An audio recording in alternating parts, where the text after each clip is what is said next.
You're listening to the Free to Be Mindful podcast, which provides bite-sized tips for busy parents, educators, and anyone working with kids.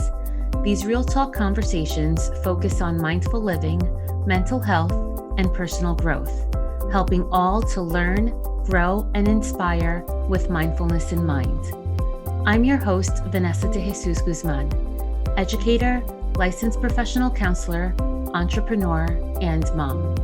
I'm passionate about helping folks live life with peace of mind and ease of heart while not losing their, well, you know, here we go.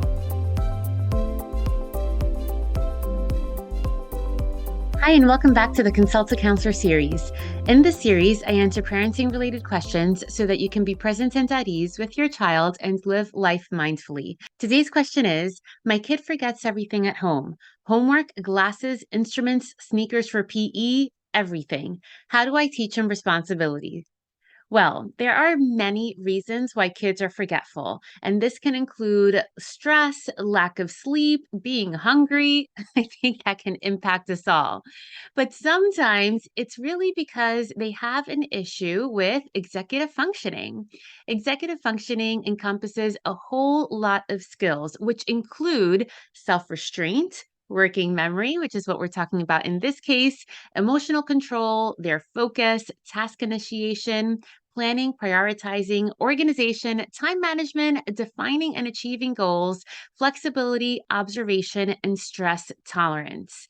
And these can sometimes be tough for kids. And what happens is that we as adults, we sometimes assume that kids should just do things because we think it's about time that they just know how to do it. Maybe because of their maturity, maybe because of their age or grade. But really, all of these things have to be taught. Now, were we always taught all of these executive functioning skills?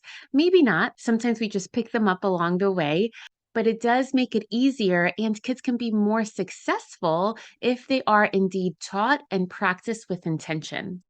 The science data that supports this is that executive functioning is regulated by the frontal lobe of the brain, which is a prefrontal cortex.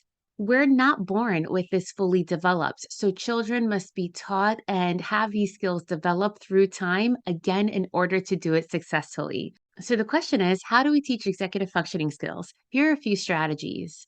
The first is with homework. If your child is forgetting homework, have a routine that they do every single day. So they do homework in the same spot. They, let's say, perhaps have to show it to you depending on their age. But the main thing to remember is that they're putting everything back where it belongs. The paper in the folder in the backpack, the Chromebook to charge so that you can put it in the backpack in the morning.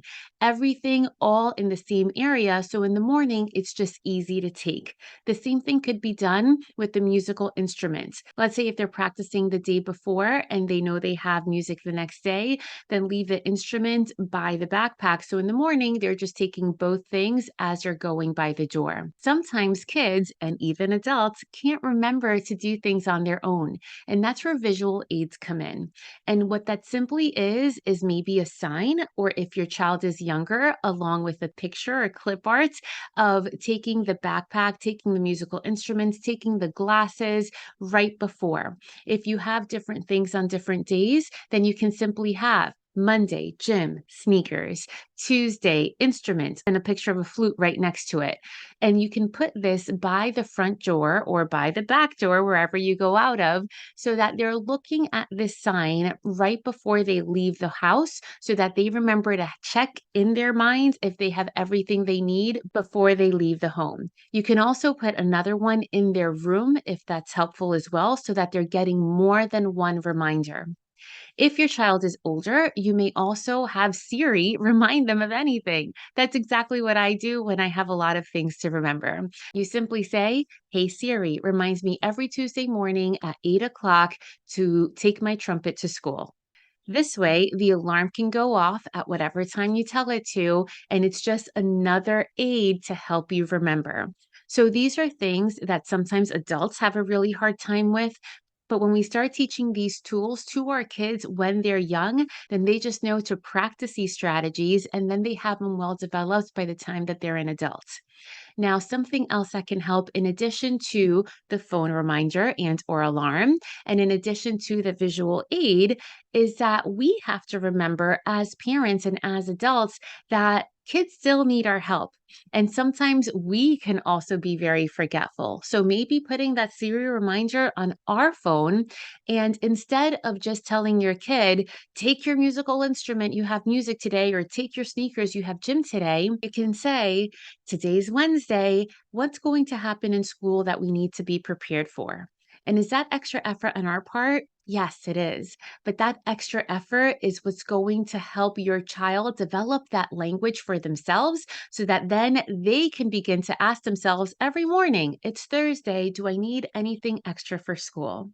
And what's going to help all of these strategies really take place in the home is having a calm morning routine so that we're not going around like the Tasmanian devil before we leave our homes, and having minimal clutter in the house so that they know exactly where they can find the things that they need before they take them out the door. So I hope this helped. If you think this could help another mom or dad friend, be sure to share it with them and follow my podcast so that you don't miss the next one. If you have a question for the Consult a Counselor series, you can always email me at podcast@freetobemindful.com or DM me on Instagram at Counselor V de Jesus. And remember, in a world where you are free to be anything that you want to be, you are always free to be mindful. Thanks so much and catch you next time.